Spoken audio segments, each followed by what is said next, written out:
కర్నూలు జిల్లా ఎమ్మిగనూరు వైసీపీలో వర్గ విభేదాలు లేవని మాజీ ఎంపీ బుట్టా రేణుక స్పష్టం చేశారు. పార్టీ అంతా ఒక్కటిగా పనిచేస్తుందని తెలిపారు. డీలిమిటేషన్ నేపథ్యంలో అధినేత జగన్ ఎక్కడ పోటీ చేయమంటే అక్కడ నుంచి బరిలో దిగుతేందుకు సిద్ధంగా ఉన్నారని చెప్పారు.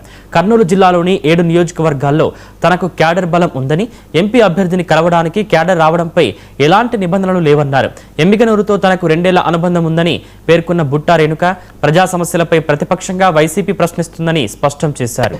వైఎస్ఆర్సీపీ పార్టీ ప్రతిపక్షంలో ఉన్నాం కాబట్టి మా బాధ్యత ఇంకా ఎక్కువగా ఉంటుంది. ప్రజల తరఫున ప్రతి ఒక్కటి కూడా ప్రశ్నించే బాధ్యత మాది. మా అందరం కూడా వైఎస్ఆర్సీపీ పార్టీ తరఫున అందరం లీడర్స్ అందరూ కూడా వి వర్క్ ఫర్ దాట్. మేము దాన్ని తప్పకుండా గొంతు విప్పుతాం, ఆ సమస్య గురించి మాట్లాడతాం. మాకు ఏదో వర్గాలు ఉన్నాయి, మీరు ఇక్కడ అలాంటివి ఏమీ లేవు. ఇది ఓన్లీ ఒక విధంగా క్రియేట్ చేస్తున్నారు తప్ప అంతకు మించి వేరే ఏంటి. మొన్న నేను కూడా వెళ్ళొచ్చాను, మీరు చూశారు. పెద్ద ఆయన ఇంటికి వెళ్ళొచ్చాను, చెన్నకేశ్వర రెడ్డి గారి ఇంటికి వెళ్ళాను, అందరూ ఉన్నారు. ఇప్పుడు నేను ఉద్యోగ అవకాశాల కోసం ప్రతి ఒక్కరికి కూడా యూత్ కి ఉద్యోగ అవకాశాలు ఏదైతే కల్పించాలనేసి వాళ్ళకి ఒక దగ్గరికి వెళ్తే కొంచెం టైం పడుతుంది. అదేంటంటే ఒక బాండ్ అనేది ఏర్పడిన తర్వాత